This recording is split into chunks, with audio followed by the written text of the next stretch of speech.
Avengers infinity war Marvel की 10 साल की मेहनत का नतीजा है और उसने आते साथ ही बॉक्स ऑफिस पर बहुत से रिकॉर्ड्स को चकनाचूर कर दिया है।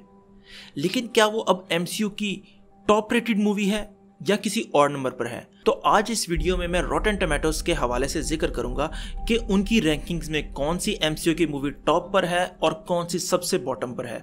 तो मैं नीचे से शुरू करूंगा और टॉप की तरफ हम चलेंगे। अब जैसा कि हम सब जानते हैं कि एमसीयू में 19 मूवीज रिलीज हो चुकी हैं, तो हमारे पास 19वें नंबर पर है थॉर द डार्क वर्ल्ड, जिसकी रॉटन टोमेटो पर रेटिंग है 66% और ये मूवी 2013 में रिलीज हुई थी। और इस मूवी को हम ज्यादातर थॉर 2 के नाम से जानते हैं, क्योंकि हम थॉर द डार्क वर्ल्ड कहने की बजाय हम इसको कहते हैं थॉर 2।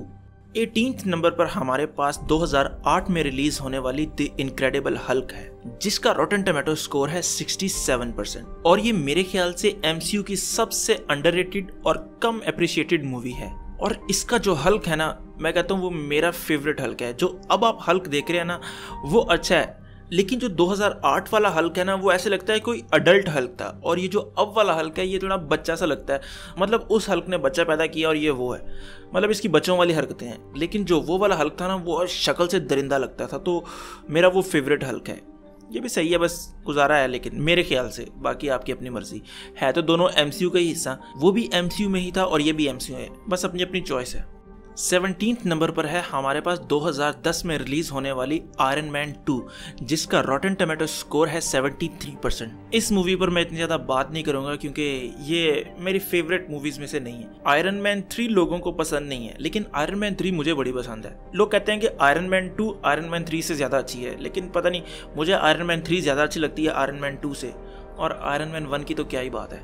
नंबर 16 पर हमारे पास है 2015 में रिलीज होने वाली एवेंजर्स एज ऑफ अल्ट्रॉन, जिसका रॉटन टोमेटो स्कोर है 75%। नंबर 15 पर हमारे पास है 2011 में रिलीज होने वाली थॉर, जिसका रॉटन टोमेटो स्कोर है 77%, जो कि बहुत ज़्यादा ज्यादती है। बहुत अच्छी मूवी है।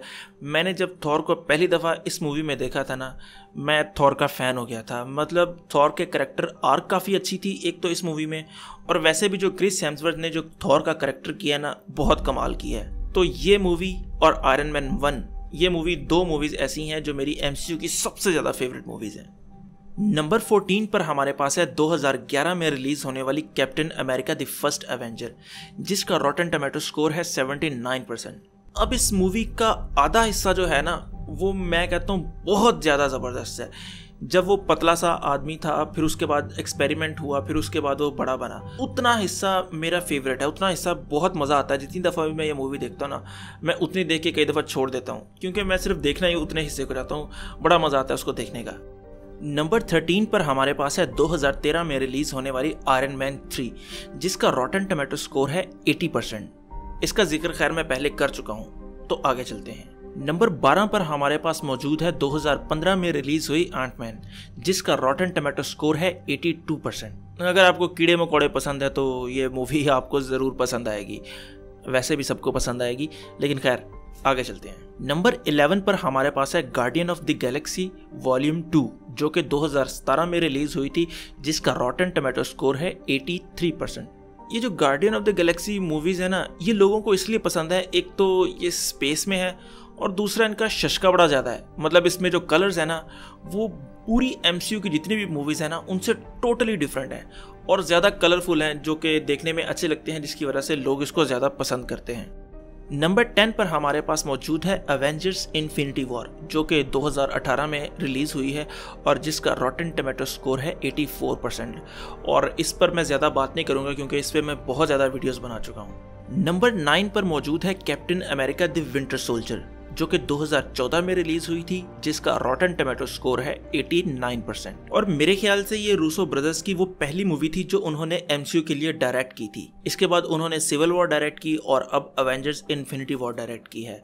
और मजे की बात है, इसमें रूसो ब्रदर्स ने एक्टिंग भी की थी। अगर किसी ने नोटिस किया हो तो आपको पता होगा।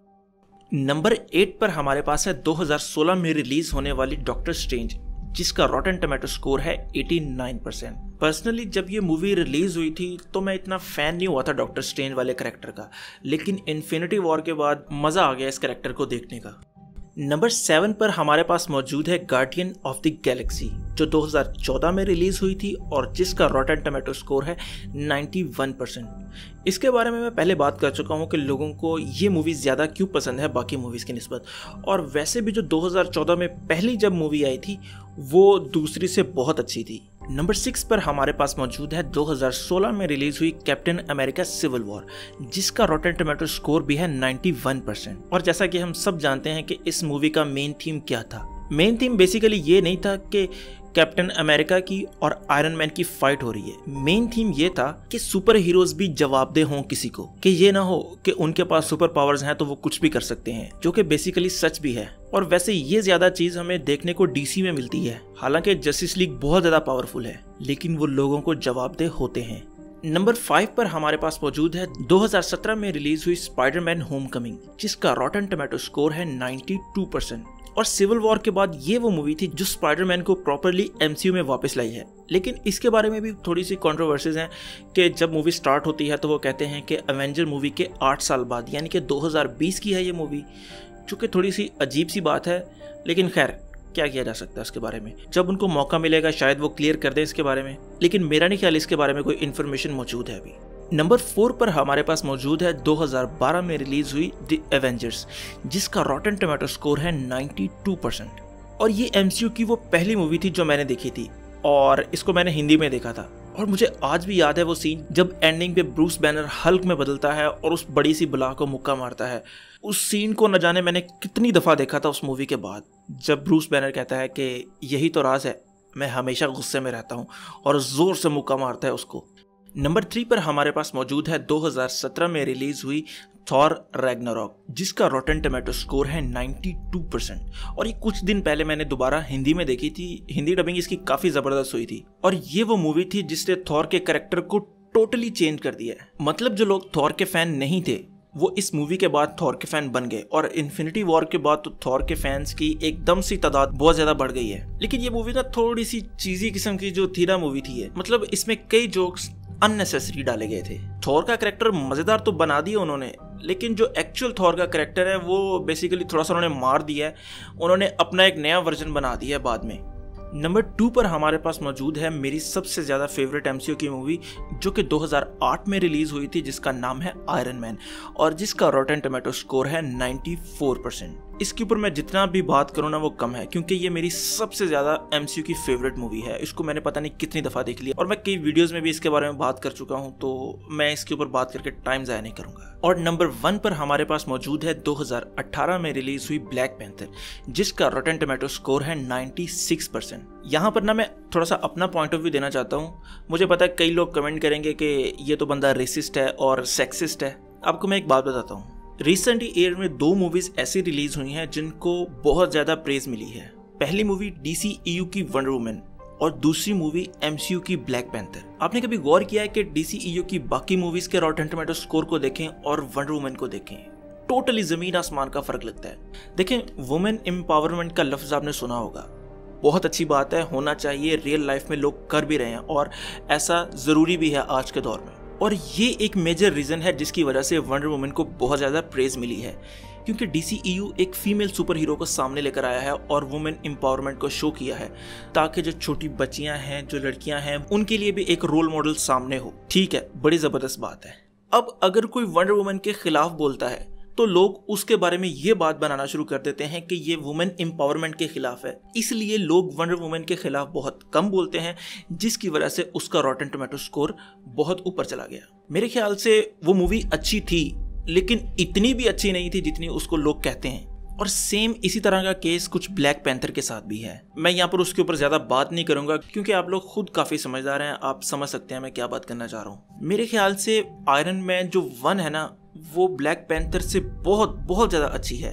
ब्लैक पैंथर नो डाउट बहुत अच्छी मूवी है, उसका विलन मेरे ख्याल से बाकी MCU की मूवी से काफ़ी इंटरेस्टिंग था, लेकिन जो मूवी है ना आयरन मैन, मेरे ख्याल से काफ़ी अच्छी है। लेकिन वो एक स्पेसिफिक लोगों पर बनी है, इसलिए लोग उसको ज़्यादा प्रेज दे रहे हैं। उसके खिलाफ बात करने से डरते हैं कि लोग उसे ये कहेंगे कि ये बंदा तो रेसिस्ट है और ये बंदा हमारे खिलाफ बात कर रहा है, ये उन लोगों के खिलाफ बात कर रहा है, इसलिए लोग उस पर ज़्यादा बात नहीं कर रहे। आपको पता है आजकल इन चीज़ों का बहुत ज़्यादा ट्रेंड है, फेमिनिस्ट वगैरह का और इस तरह का। तो इसलिए लोग घबराते हैं इस तरह की चीज़ पे बात करने से। अगर इसी मूवी का स्कोर मैं आपको गारंटी से बता सकता हूँ, अगर 70% से कम होता ना तो हल्ला मच जाता पूरी दुनिया में कि ये क्या हो गया, ये तो हमारे खिलाफ साजिश है, ये तो इन लोगों के खिलाफ साजिश है, वगैरह वगैरह। आप समझ रहे मैं किस चीज़ की बात कर रहा हूँ। खैर मेरा इरादा तो नहीं था इस चीज़ के ऊपर बात करने का, लेकिन काफ़ी अरसे से मेरे जहन में ये बात थी तो मैंने सोचा एक दफ़ा कर दूं। खैर एंड पे मैं यही बात कहूँगा कि हमें किसी भी मूवी को स्पेसिफिक जेंडर देखकर जो है वो जज नहीं करना चाहिए, हमें ना किसी की स्पेसिफिक रेस देखकर जज करना चाहिए, हमें एक मूवी को मूवी की तरह जज करना चाहिए। तो उम्मीद है मेरी इन बातों से किसी का दिल नहीं दुखा होगा, क्योंकि इस वीडियो का मकसद ये बिल्कुल भी नहीं था। तो अगर किसी को परेशानी हुई हो मेरी बातों से तो मैं माजरत चाहता हूँ, और अगर आपको ये वीडियो पसंद आई हो तो लाइक करें, कमेंट करें और सब्सक्राइब ज़रूर करें। तो खुश रहें, खुश रखें। अल्लाह हाफिज़।